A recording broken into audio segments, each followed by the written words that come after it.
Hi guys, நான் உங்கள் மதன். இந்த வீடியோவில் நம்ம என்ன பார்க்க போகிறோம்னா, லேப்டாப்பில் இருக்க ரேமை எப்படி ப்ராப்பராக அப்டேட் பண்ணுறதுன்னு தான் பார்க்க போகிறோம். அதுக்கு முன்னாடி நம்ம சேனல் நீங்கள் புதுசாக இருந்தால் கீழே இருக்க ரெட் கலர் சப்ஸ்கிரைப் பட்டனை கிளிக் பண்ணி சப்ஸ்கிரைப் பண்ணிக்கோங்க. அப்படியே பக்கத்தில் இருக்க பெல் பட்டனை ப்ரெஸ் பண்ணி விட்டுருங்க. Let's get into the video. RAM வந்து எப்படி செக் பண்ணணும்னா, டாஸ்க் பாரில் ரைட் கிளிக் பண்ணிக்கோங்க. ரைட் கிளிக் பண்ணிட்டு ரைட் கிளிக் பண்ணிங்கன்னா டாஸ்க் மேனேஜர் வரும். அந்த டாஸ்க் மேனேஜரில் பர்ஃபார்மன்ஸ் கிளிக் பண்ணிக்கோங்க. பர்ஃபார்மன்ஸ் கிளிக் பண்ணிங்கன்னா இப்போ என்னோடய லேப்டாப்பில் ஆல்ரெடி வந்து 8GB ரேமு இன்ஸ்டால் பண்ணியிருக்கோம். இப்போ வந்து அந்த 8GB ரேமை தான் நம்ம இன்னொரு 8GB ரேம் போட்டு 16GB ஆக்க போகிறோம்.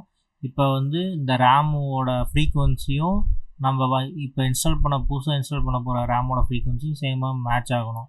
இப்படி மேட்ச் ஆகலை, இப்போ ஆல்ரெடி இன்ஸ்டால் ஆகிருக்க ரேமோட ஃப்ரீக்குவன்சியோட புதுசாக இன்ஸ்டால் பண்ணுறோட ரேம் வந்து ஃப்ரீக்குவன்சி வந்து அதிகமாக இருந்துச்சுன்னா பழைய ஃப்ரீக்குவன்சி வந்து அதை எடுத்துக்காது, புதுவாக ஹையஸ்ட்டாக இருக்க ஃப்ரீக்குவன்சி மட்டும் எடுத்துக்கும். ஸோ வந்து நீங்கள் புதுசாக ஹையஸ்ட்டாக இன்ஸ்டால் பண்ணாலையும், அதாவது நீங்கள் இதை விட ஒரு 8GB ரேம் போடுறீங்க, ஆனால் இதை விட அதிகமான ஃப்ரீக்குவன்சி அதை மட்டும்தான் புதுசாக போட்ட ரேம் மட்டும் தான் எடுத்துக்கும்.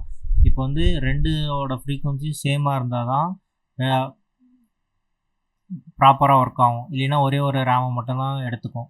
இப்போ ஆல்ரெடி என்னோடய லேப்டாப்பில் ஆல்ரெடி இன்ஸ்டால் ஆகிருக்க ரேம் வந்து 8GB, அதோடய ஃப்ரீக்குவன்சி ரேட் வந்து 2667 MHz. இப்போ வந்து என்னோடய லேப்டாப்பில் ஸ்லாட்ஸ் இருக்கா இல்லையான்னு எப்படி பார்க்குறதுனா, இங்கே வந்து ஸ்லாட்ஸ் இருக்கும். என்னோடய இதில் வந்து 4 ஸ்லாட் இருக்குது. 4 ஸ்லாட்டில் வந்து ஒரு ஸ்லாட்டில் தான்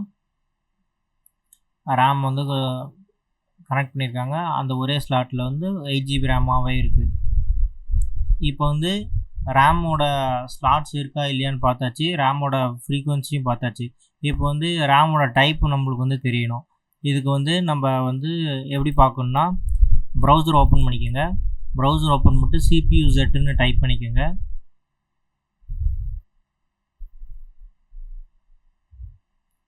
டைப் பண்ணிவிட்டு இங்கே ஃபஸ்ட்டு வர லிங்கை கிளிக் பண்ணிக்கோங்க. கிளிக் பண்ணிவிட்டு இப்போ விண்டோஸில் வந்து நம்ம பார்க்குறனால விண்டோஸ் கிளிக் பண்ணிவிட்டு இங்கே வந்து இங்கிலீஷ் வெர்ஷன் செட்டப்பே நம்ம டவுன்லோட் பண்ணிக்கலாம். டவுன்லோட் கொடுங்க. டவுன்லோட் ஆயிரும். ஜஸ்ட் ஒரு 2 MB தான் இருக்கும். இதை ஓப்பன் பண்ணி இன்ஸ்டால் பண்ணிக்கோங்க. Accept license agreement. இது வந்து ஃப்ரீ சாஃப்ட்வேர் தான், ஸோ நீங்கள் எதுக்கும் ஒரி பண்ண தேவையில்ல. ஃபினிஷ் கொடுத்துருங்க. சர்ச்சில் CPUZன்னு டைப் பண்ணிங்கன்னா இங்கே வரும், இந்த அப்ளிகேஷன் வரும்.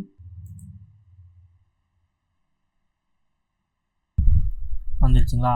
இப்போ வந்து இதில் வந்து CPU மெயின் போர்ட் மெமரி வந்து மெமரி தான் நம்மளோட ரேம்.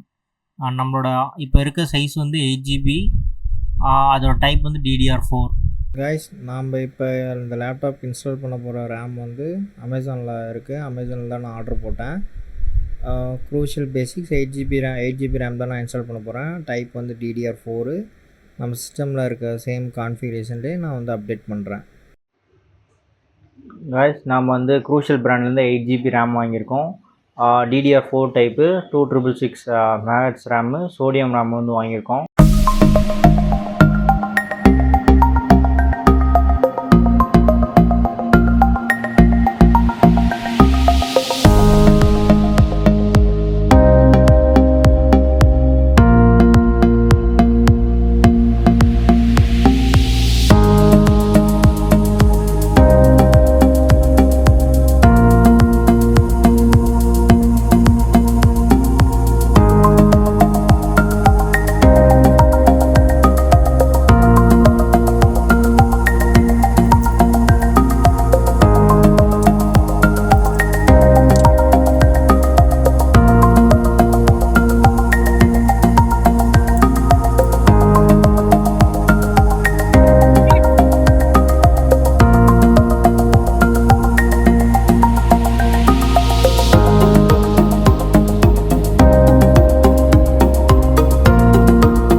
கைஸ் இப்போ நம்ம லேப்டாப்பில் ரேம் ஆட் பண்ணியாச்சு. இப்போ வந்து அதை செக் பண்ணிக்க போகிறோம். டாஸ்க் பாரில் ரைட் கிளிக் பண்ணி டாஸ்க் மேனேஜர் செலக்ட் பண்ணிக்கோங்க.